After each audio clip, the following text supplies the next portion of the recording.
I'm Amy Burkett, and I have the great opportunity to talk to my friends over the course of this year. And I am building such a superstar group of people sharing about their dirty F words. And yes, it's not that filthy, dirty F word, it's failure, of course. And so I am so grateful to be able to bring you truly a friend of mine since 2012. And I want you to meet my friend. He is so fantastic. Dave Gambrell has a great story to share. And Dave, I'm really excited that you would take the time to be with us to share your dirty little F word with us. How you doing tonight, man? I'm doing great. Amy, thank you so much for having me here. And I can't wait to get into this conversation. Looking forward to it. So let's talk a little bit about your background. When I first met you, it was August 2012. You're another one of my John Maxwell team friends, but you had a wildly successful career in pharmaceutical sales. Yes, yes. For about 12 years, I sold drugs out of the back of my car Okay, for a pharmacy. it doesn't sound like that. See, that's back with that other dirty F word that we're talking about. You were the legal kind. Yes, yes. And yeah, and so I did that pharmaceutical sales. I called on primary care physicians and in my local area, and it was great. And I had a good time, and I was pretty successful with it. I was a little slow starting off, but as I grew my career, I did pretty well. And I went on trips and won all kinds of awards, and it was great. But it just wasn't what it came down to at the end. It just wasn't super fulfilling. And so that's when I started making some changes. That's when I got introduced to the John Maxwell team, started getting some training in leadership training and coaching and things like that. And that's where I came across you. Well, you know what? I love the story about how you changed your mindset. And we've got to take you to Cabo San Lucas. You had won a trip for being one of the top pharmaceutical salesmen, in your company. And I want you to set the stage for us. You were there, your wife was there. What was happening in the infinity pool? And of course, it's appropriate to share. Yeah, so that's a good caveat.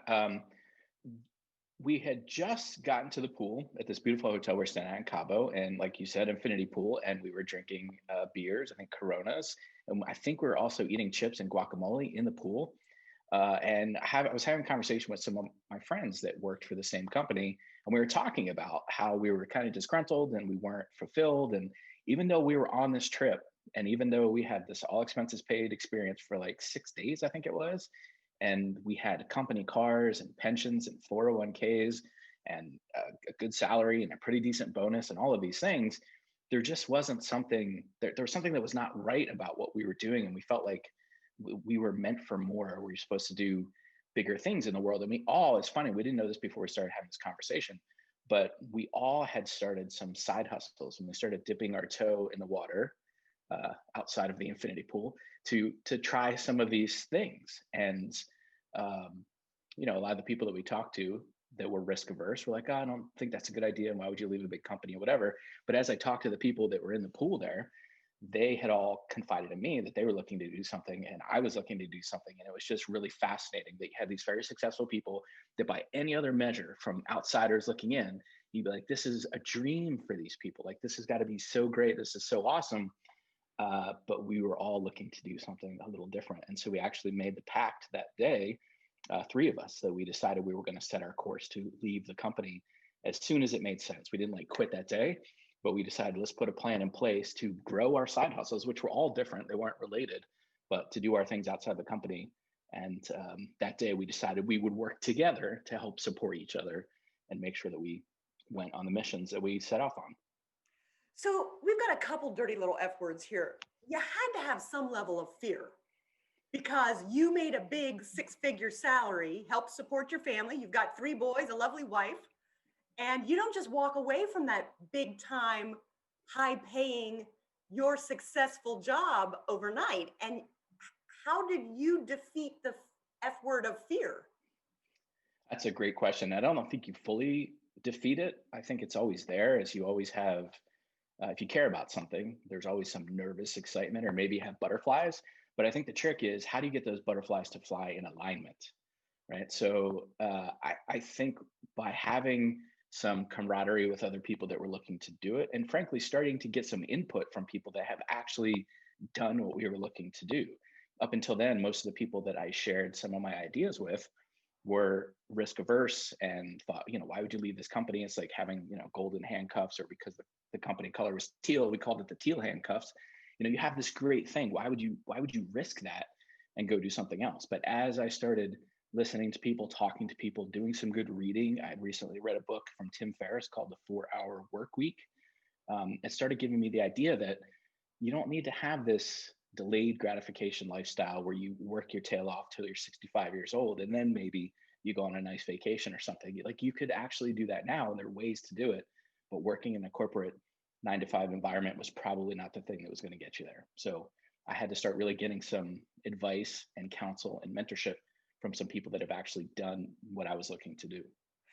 But I want to talk about your key message that we want to share tonight, and your dirty F word. Your concern about failure, and help us understand what you saw as your biggest failure in life. Yeah, so my biggest failure was I was asking what I would call blind people to proofread my vision. And what I mean by that is I was asking people who could not see clearly what it was that I was trying to do. They had never done it. They had no experience doing it. They weren't even a reporter expert, so they hadn't done any research on it. And so I was asking people close to me, people that cared for me, people that knew me, for advice and mentorship on these things, but they couldn't see it. They were blind to the vision that I had, which was so different from what they were used to, what they were accustomed to. And so I think my biggest failure over time, it wasn't a one thing, but as I look back through my life, there was a series of little situations where I asked the wrong people to give me counsel. I asked the wrong people to give me advice. I asked the wrong people to be mentors of mine because they didn't have the experience or the results or anything other than, knowing me and caring for me and trying to essentially guess as to what made sense for me and what kind of advice they would give to me. So I think my biggest failure up until now in my life had been asking the wrong people for advice, because if you're trying to make good decisions, you cannot consistently make good decisions with bad advice. And that's what was happening. I was getting bad advice. It wasn't purposely bad advice. It was just advice that the people were giving me, but they didn't know any better. They thought they were giving me the best advice, Dave, but talk they to us just, about how long this went on. I mean, we're not talking a couple of years. We're talking several decades. yeah, this went on for probably 40 years of my life. I mean, as I look back to decisions I made in some of my other career opportunities, I worked in some other sales roles. I worked in professional sports for a while doing high level sales. I worked in recruiting for technology companies. I worked for a software company for a while. In a lot of those situations, and even in high school, asking my guidance counselor, hey, what should I go do? And they recommended that I go to pharmacy school. And I was like, okay, whatever. And I did actually go to pharmacy school and didn't complete my time there at pharmacy school. But the only good thing that came out of that was that I met my resident advisor, who happens to now be my wife of over 25 years. So that was about the only good thing to come out of that college experience, because I went off and went to the military and did some other stuff and ended up finishing schooling later. But because that guidance counselor was giving me advice based on what was best for her and the school, and what she was projecting would be good for me was a 4-year college and a pharmacy school, whatever. They had never been to a pharmacy school. They didn't really know me from, just another person on their list of people to counsel in counseling. Technical school wasn't really an option. They weren't selling the military. It was, go to this school, go to this highly prestigious school, because it would be good for you, but it will also make us look good as a high school, and we'll get all these awards, and we can say that we send X% of our people off to really good colleges. So Dave, it let kind me of started there. Sorry to interrupt, Yeah. but Yeah. so many people are in that same situation. And so I really want to make sure we peel the onion back a little bit. It kind of starts with those high school guidance counselors, which technically are there to help, whether, now you have a son who's a sophomore and probably talking to the guidance counselor. You've got a son who's through college and one, I think, who's still in school. These guidance counselors, and today there's so much research that shows that some of the best high-paying jobs don't require 4-year degrees. And yet every guidance counselor in every school, I've seen over 4 million people graduate from 4-year institutions every single year, and many of them cannot find jobs. Yeah. Yeah. And I want to make sure I'm clear. I don't think these people are doing it out of some kind of malicious intent. I don't think they're purposely trying to, push us off on the wrong path. But I think they've had such training and upbringing and focus on let's send people down this path. And then you take a little test or a little quiz or a little whatever they have diagnostic tool, and they pop it into a computer and it says, you'll be good, you should go to pharmacy school or whatever. And so, yeah, it's happening a lot. And so one of the things you have to figure out is, excuse me, is the information they're giving you is one thing, but can you find other people? Maybe they give you 2 or 3 options. What I would recommend to people in that situation, what I recommend it to my own children, go talk to people in that field. Go see if you could spend a day, take your kid to work day, like call some of my friends. Here's some people in my network. See if you can go shadow them for a day and see, like, is that really what you want to do? You have to do some of your own research with people in that arena that aren't having any other kind of incentives to place you in something other than what it is you want, like to help you get what it is you want. And there's nothing else there. So if you think about it, everybody has biases. We have our own biases, these counselors, whoever, have biases. And so you have to kind of overcome that. And again, you have to ask people that have the vision to proofread your vision, right? If you're looking to, especially if you're looking to do something that's a little different, then you got to find some other people that have done that. And that's one of the reasons why I like that book by Tim Ferriss, The 4-Hour Workweek, because he has certainly done things differently.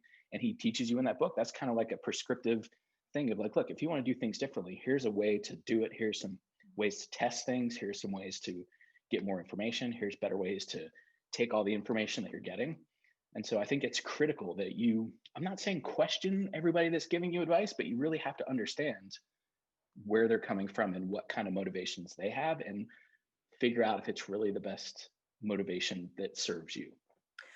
We both have John Maxwell as one of our mentors, New York Times bestselling leadership author, and he says the best career is at the intersection of your passion and your talents.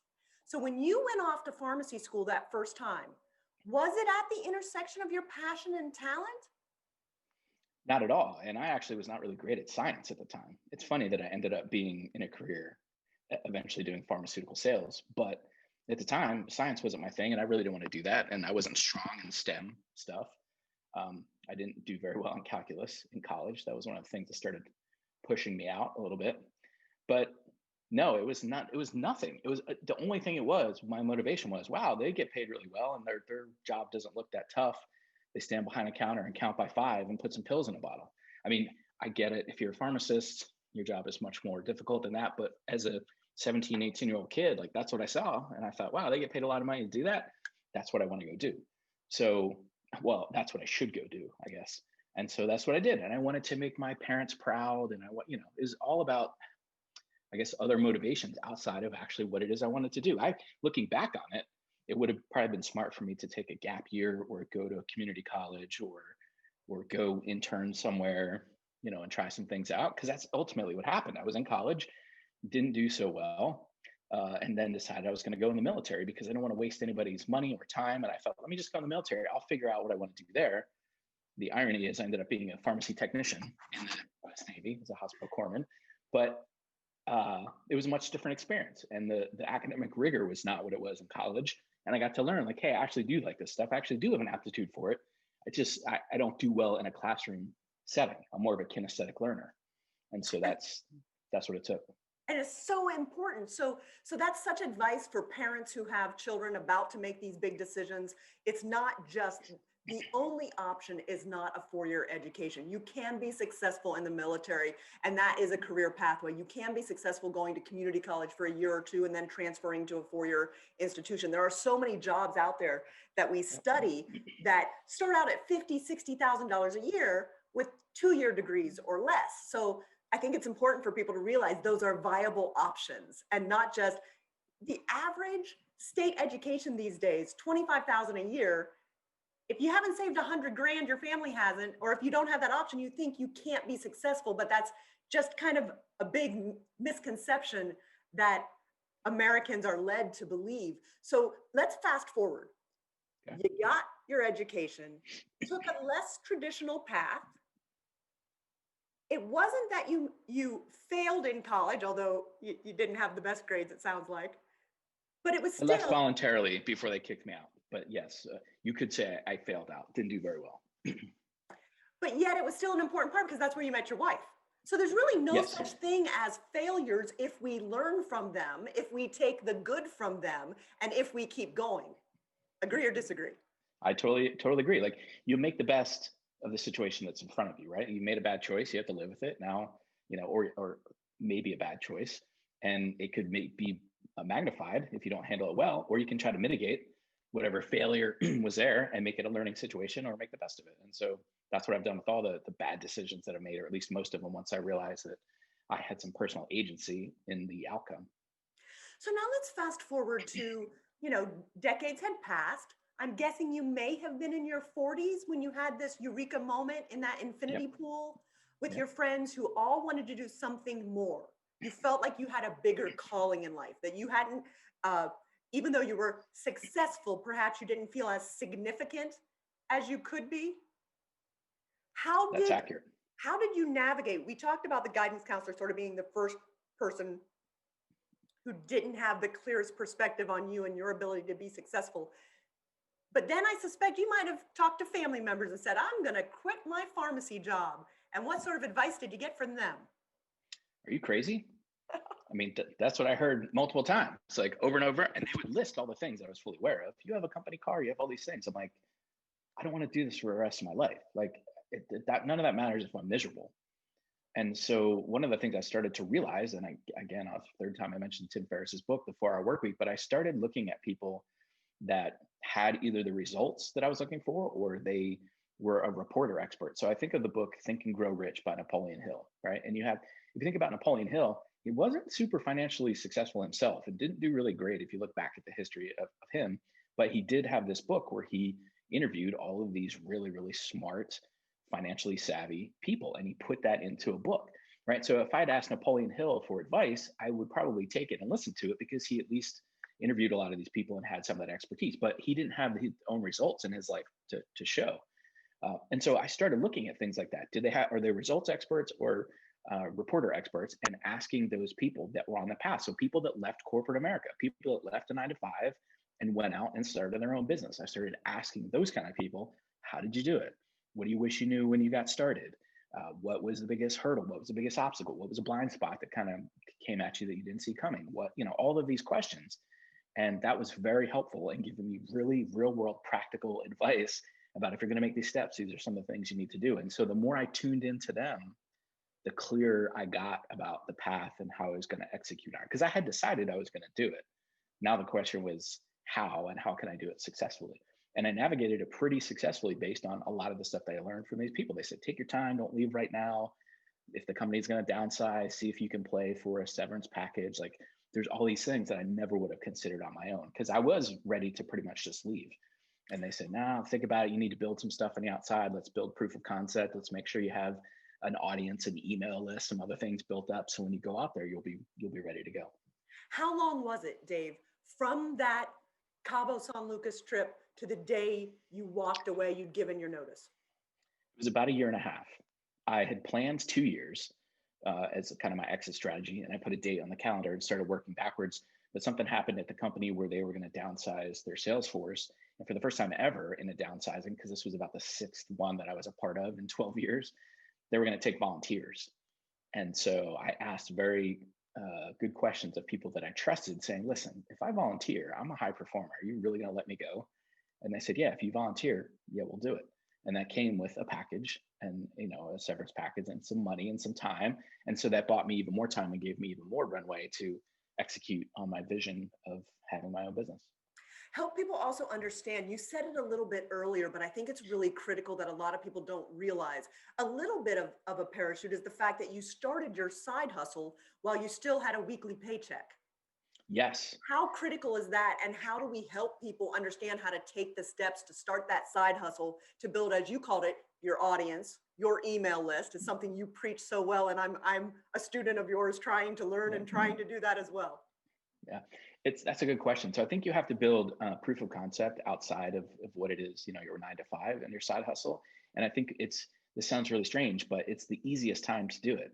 It feels like it's the hardest time to do it because you're like, oh, I have a 9 to 5 job and I have a family and I have to walk the dog and do the dishes and whatever. So you have those things weighing you down. But I think if your focus is, on the future and this exit strategy, then every day you start putting in time. And so for me, it was like, listen, can I get up a half hour earlier or go to bed a half hour later and put an hour into my business every single day. Sometimes it was learning, sometimes it was executing, sometimes it was, listening to a webinar or something. But that's the best time to do it. And then you start trying it and and it's easier now than ever. There's never been a better time to be an entrepreneur. We have so many tools available to us, but you start doing it. You start putting offers out there. You start getting paid, because you also need to build your own belief that this is possible, right? So a lot of people will tell you in this situation, you should pull a Cortez, right? Cortez went to the island, burned all the boats, and then couldn't get back off the island because we don't have boats. A lot of people in personal growth and development will tell you that you need to pull a Cortez. And I say that is probably the worst thing you could do. I would rather you kind of build a path or a bridge, brick after brick, step after step, get that thing going, start taking some steps down that path. You'll learn how to use the tools that you need to use. You'll build your audience, build your email list. But I think the biggest thing is you'll have belief in yourself. Once you start getting paid from outside of this, then you say, okay, I did it once. Can I do it again? And in my case, what I wanted to do was I had done some gigs and some speaking engagements and some training and facilitation for companies that had people that I knew. And so that was great. I had a good network, whatever, but I wanted to do at least 3 with companies that I didn't know prior to that. So they could have been connected to me through my network, but I wanted to make sure I wasn't just reliant totally on my network for doing favors for me. So that's one of the things I did. I said, I want to go do 3 of these things for people that didn't know me before we made this connection. And once I did that, I thought, okay, I'm pretty solid here. I can leave whenever I'm ready. One of the other things I've watched you since 2012 do is invest in yourself. I think a lot of us as adults in our 40s or 50s or 60s, for some folks who could be watching, think that, oh, my time has passed of sowing into myself. But help people understand just how valuable and critical it is. And go ahead and share some fancy names of people that I've seen you hang out with on Facebook and go to their private location and have masterminds that, most of us average folk don't get a chance to hang out with. Yeah, so great question. And it started with books. And doing small courses, like $100 course, $200 course. The John Maxwell certification program was the first one where I'd spent significant money. That was like $5,000 or $6,000 or something.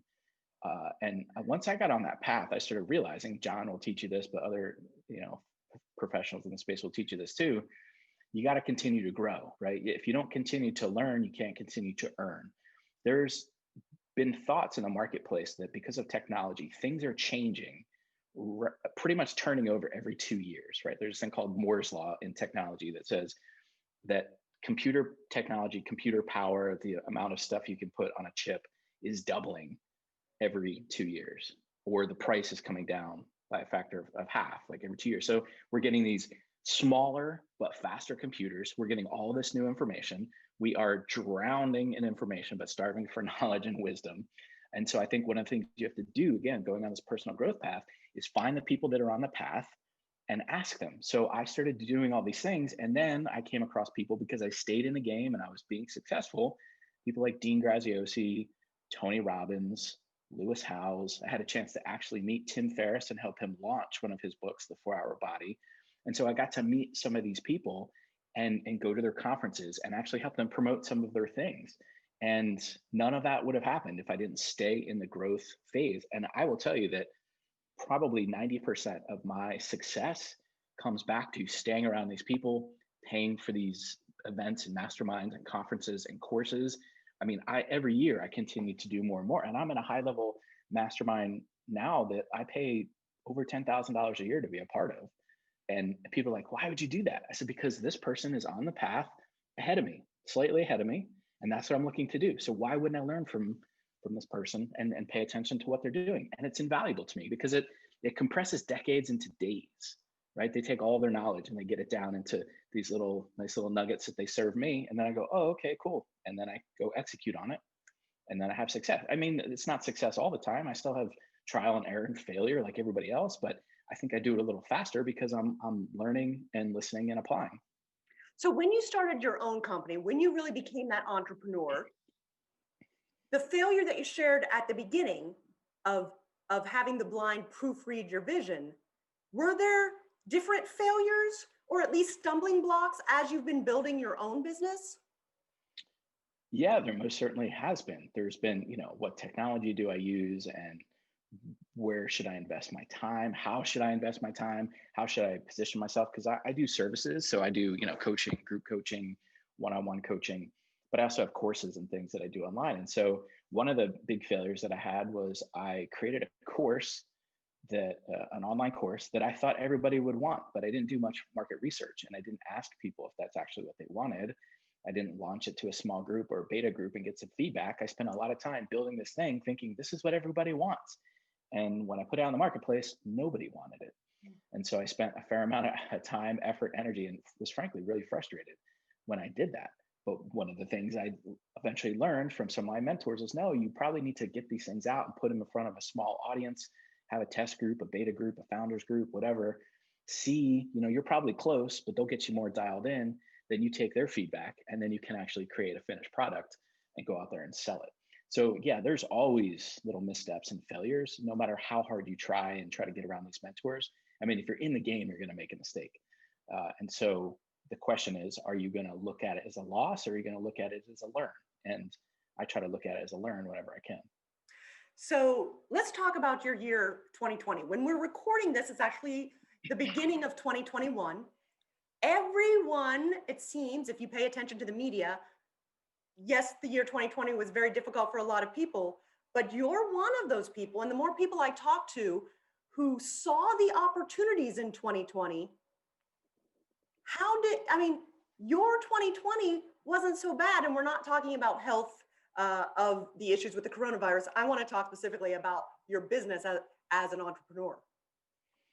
Yeah, so my business is focused on getting people online, getting them to unleash their awesome online through building their email list, digital courses, things like that. And I've been teaching that for a really long time, been telling people they need to get their business online for a really long time. And all of a sudden in 2020, there was some real imperative for people to figure out how to get online if they just wanted to survive in their business. So as you might imagine, demand for my services skyrocketed. And so I had situations where I had to double and triple my price just to try to get some of the tire kickers out and deal with people that were serious and they were willing to pay those fees because they wanted to get online. I had to think about changing up, doing any one-on-one stuff and doing one-to-many more group things. And I had the best year by a huge margin in my business, financially and otherwise, in 2020, just surely because I guess you could say I dug my well before I was thirsty. So I was doing all this stuff before it really became critical that everybody needed it. And then the demand. And so, I believe, a lot of people say you got lucky. And I'll say, well, I define luck as when preparation meets opportunity. And so I was prepared and I had a pretty good upward trajectory, prior to 2020, but 2020 just did the like hockey stick. It just went straight up. So and I can't, thank you for asking the question, but it's not something I could even feel like I could celebrate because so many people were in pain and suffering and having a hard time. And meanwhile, I'm like, we're doing pretty good over here. But you were still too humble, Dave. We had a little pre-conversation before we recorded this, and you just said you had a great year, but you didn't say when we talked, you said 10 times. Your revenue was 10 times in 2020 what it was in 2019. That's I think accurate. you deserve 10x. to celebrate that, my friend. Thank you. And the other thing is, because I have good mentors, I didn't do 10 times the work. I actually did, this is going to sound really crazy, but I actually did less work. But because I learned how to get leveraged and I understood how to use my time wisely and I understood how to package stuff for a one-to-many environment, I was able to serve more people, have a bigger impact, and make about 10x on the income side, which has been pretty cool. So yeah, it's been quite an experience. And so not only was the revenue really good in 2020, a year when many people did not pivot, did not adjust, they put their head under the covers and they may have hated their job or hated the situation they were in, but just hunkered down as opposed to leveraging all the learning that you had done, the investing that you had done in yourself. But you work with a lot of other folks you're an affiliate for. And one of those, I noticed on Facebook, you're sporting a brand new Tesla you're driving around that you didn't have to pay for? Yeah, so some of the companies that I work with, I do have relationships where, if you're going to build your business online, you need some tools. And so I do work with some companies that have all kinds of arrangements where, they give you commissions based on how many people you send to them. And then, yes, they do have some cool rewards and things like that, like card programs. So yes, I did qualify for, actually it's a twice the card program for a company called Kajabi. And yeah, they do give me more than enough money each month that offsets the cost of my Tesla, which is pretty cool. So, and I've always wanted that. I probably would have bought one myself anyway, but it's really cool when you're able to earn that. And to me, it's really neat because it takes me back to my pharmaceutical sales days, because we had a lot of those fun things you could win and go on these trips and stuff. And as a solopreneur, an entrepreneur, it's like, I don't really have these opportunities. But when I started working with some of these other companies, and I said, yeah, we have card programs and trips. I've been on a couple of trips in the last few years when we could actually still go on trips. Went on a yacht trip to the Bahamas with a company that I work with. And so, yeah, there's been some cool things that have come as a result of it. And again, a lot of the people that go on those trips are also learners and lifelong learners, and they're in a growth process. And so I got to get around them. And yes, the trip was fun, but honestly, just getting to share information and learn from those other people was really cool. How fulfilled would you say you are? Very. I mean, every single day I wake up, and even if I, we all wake up and it's cloudy outside and cold, I'm like, yeah, I just want to stay under the covers today and sleep in. But I feel a pull to help my audience, to help the people that I serve. And so that drives me every day to get up and help people unleash their awesome. And I see the impact it's had on me in my life by building my email list and getting around mentors and people that understand what it is I'm trying to do. And so I'm trying to put as many other people on that success path to say, like, hey, let me just point you in the right direction. Like, I can't do the work for you, but let me give you all these things, because it really served me. And frankly, now it served a lot of people in my audience. We have a lot of success stories, and I'm super fulfilled. And now more than anything else, I had a conversation with somebody the other day, and it was a coaching call. And at the end of it, they said, what can I do for you? And I said, you could just go out and execute and be successful. Because when you do that, I can say, here's another success story. Here's somebody else that's getting it done. And that's a win for all of us, because you're doing what you want to do. And then I can say, listen, the stuff that I teach works. And so there's nothing I like better in my business than seeing success stories and people sharing that in our Facebook group and things like that. So yes, very, very fulfilled. As we're starting to wrap up and running out of time, what do you want people to know about failure that we haven't already talked about? Failure is only fatal if you define it that way, right? So a lot of people will, one of my favorite people to quote, not really a famous philosopher, but Mike Tyson, the boxer, right? He has famously been quoted as saying, everybody has a plan until they get punched in the mouth, right? And you're going to get punched in the mouth all the time. It's going to happen all the time. You're going to try something, it's not going to work. You're going to try to send an email, it's not going to work. You're going to try to do an interview and your internet's going to mess up or whatever. Like, there's going to be problems. Are you going to have the tenacity? Is your why big enough? The thing that you're chasing after, right? Is that why big enough? Because I believe that your passion will kind of push you until the purpose pulls you, right? So you'll get into something because you like it, but then as you're doing it and you come across these speed bumps on the road to progress, if your why and your passion is not, or your purpose is not strong enough, you're going to quit. And so what I would say to you is, life's not about getting rid of problems and failures. It's about finding bigger problems and failures, because there's a devil at every level. As you advance, you're going to find these things. You just have to realize that it's all part of the process. And then how are you going to define it? Is it going to be a loss, or is it going to be a learn? And you have to stay in the learning mindset and just stay in the game. So just to kind of recap, the biggest dirty F word for you, what it is and how others can avoid it. So I think asking people who are not qualified to give you advice for advice, right? That would be another way to say it. So understanding who you're asking advice of, right? You wouldn't ask your uncle who is not very wealthy for financial advice, right? It doesn't make any sense.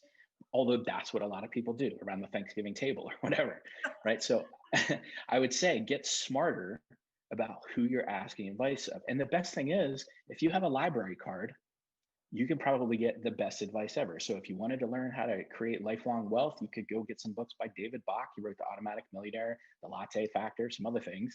You could read Money Master the Game by Tony Robbins, who himself is not a financial expert, but he reported, he's a reporter expert. There's so many things you could do. So I would say be smarter about the people that you allow to give you input on the big decisions, or really any decisions, but especially on the big decisions in your life, because it matters. it will set you on the good path faster, or it'll send you off into the weeds faster, and it'll take a long time to get out if it's bad. So you want to try to find the people that are in alignment with what it is you're trying to do. Awesome conversation, Dave. Learned so much from you all the time, ever since I met you back in 2012. But I want to give everyone who's listening an opportunity to find you because, yes, while you have lots of paid opportunities, you give so much away for free. I think I see you on Facebook Live every day. I mean, you may miss a day here and there, but the information, when I can catch you, I learn so much and scribble so much. So talk to people about where they can find you for free and then how they can engage in a lot of the business that you do to help them get to the next level. Great. Thank you for the opportunity. So if you just search me on Google, Dave Gambrill, Gambrill, you won't have a problem finding me. I dominate like the first 3 or 4 pages of search results. But if you want to come to Digital Marketing Mentorship on Facebook, if you just search that, or again, search my name, it won't be hard to find. You might even find my personal profile. There's a link to that group on there. But in that group, pretty much every day, you're right, sometimes multiple times a day. I did 3 of them today alone. I do just some help in how to build your email list, how to get courses online, how to do a screencast, how to do an interview like this, how to do a video interview, how to pull the audio out, whatever. So I do that over there. Again, it's Digital Marketing Mentorship. And then I have a podcast. It's called Unleash the Awesome. And if you listen to podcasts, that might be something to check out. I spend a lot of time there talking more about the mindset of success versus the skill sets and the tool sets. But I believe that if you don't have the mindset, the skill set and the tool set doesn't matter anyway. So those would be the 2 places I'd recommend you checking out. And then if you decide you want to see what paid offerings I have, you'll find about all of those things in one of those 2 places. Dave Gambrill, you have certainly unleashed your awesome on us this evening, sir. I'm very, very grateful. I know thousands of people follow you and thousands of people ask you for their time, for your time to participate in things like this. So I'm truly honored that you would share your dirty little F word, your failure experience with our folks, and wish you 10 times more success and significance this year, my friend. Thanks, Amy. It's been awesome. Thank you.